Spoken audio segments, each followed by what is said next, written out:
जिसने ये कहा था, दुनिया को सिर्फ समझना ही काफ़ी नहीं है, उसे बदलना भी ज़रूरी है। उसका नाम था कार्ल मार्क्स। उसने किताब नहीं लिखी थी, उसने एक आग लिखी थी। ऐसी आग जिसने राजा महाराजाओं की नींव हिला दी, पूंजीपतियों को डर में डाल दिया और मजदूरों को पहली बार अपनी ताकत का एहसास कराया। मार्क्स का युग और उसकी सोच। 19वीं सदी का जर्मनी। उद्योगीकरण तेजी से बढ़ रहा था, मशीनें बन रही थीं, पूंजीपति अमीर हो रहे थे, लेकिन एक तबका था जो रोज मशीनों की तरह खप रहा था, मजदूर। इसी माहौल में जन्म होता है एक ऐसे व्यक्ति का जिसने समाज को 3 हिस्सों में बांटकर देखा: पूंजीपति, श्रमिक और राज्य। मार्क्स ने कहा कि इतिहास की सारी लड़ाइयों की जड़ है वर्ग संघर्ष, मतलब क्लास स्ट्रगल। मतलब हमेशा अमीर और गरीब, मालिक और मजदूर के बीच टकराव रहा है, और वही इंसानी इतिहास को आगे बढ़ाता है। रिलीजन पर मार्क्स के विचार। धर्म को लेकर मार्क्स का नजरिया सीधा था। Religion is the opium of the masses, यानी धर्म जनता के लिए अफीम है। उसका मतलब ये नहीं था कि धर्म बुरा है, बल्कि वो ये कह रहा था कि धर्म एक ऐसा औजार बन गया है जो गरीब को अपनी गरीबी में चुप बैठने का कारण देता है। मार्क्स ने देखा कि कैसे धर्म का इस्तेमाल करके शक्तिशाली वर्ग लोगों को इस बात के लिए तैयार करता है कि उनका दुख, उनका शोषण सब ईश्वर की मर्जी है। मार्क्स ने फ्रीड्रिश एंगल्स के साथ मिलकर कुछ महान रचनाएं लिखी जो आज भी क्रांति के पत्थर माने जाते हैं। Number 1, the communist manifesto 1848। सिर्फ 23 पन्नों की किताब, लेकिन जितनी तेज तलवार कभी नहीं चली उससे ज्यादा धार थी इसमें मार्क्स ने कहा, workers of the world unite.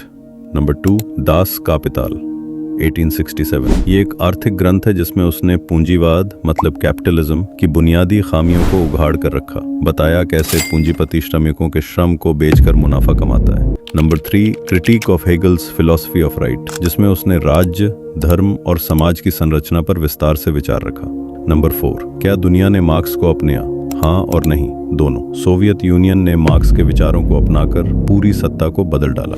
Lenin ने मार्क्सिज्म को अपनी राजनीति की नींव बनाया और एक विशाल साम्यवादी देश खड़ा किया। चीन ने भी माओ के जरिए मार्क्सिज्म को अपनाया, लेकिन अपनी जरूरतों के हिसाब से उसे मोड़ दिया।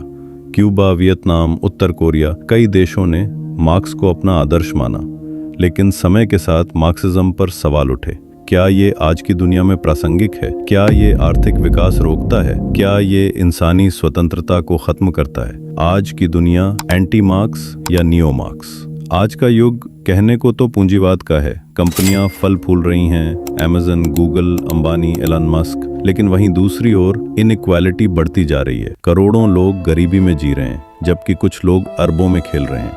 यही मार्क्स फिर से प्रासंगिक हो जाता है। आज दुनिया नियो मार्क्सिज्म की बात कर रही है, यानी मार्क्स के मूल विचारों को नए रूप में समझने की कोशिश, जैसे शिक्षा, जाति, नस्ल और लैंगिक असमानता भी अब वर्ग संघर्ष का हिस्सा मानी जाती है।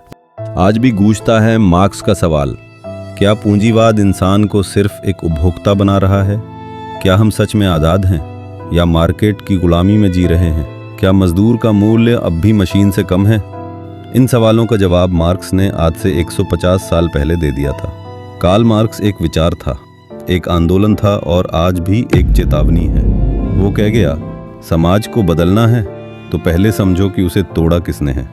वो चला गया, लेकिन जो आग उसने लगाई वो अब भी धधक रही है, कभी क्रांति में, कभी विरोध में और कभी हमारी ही सोच के अंदर।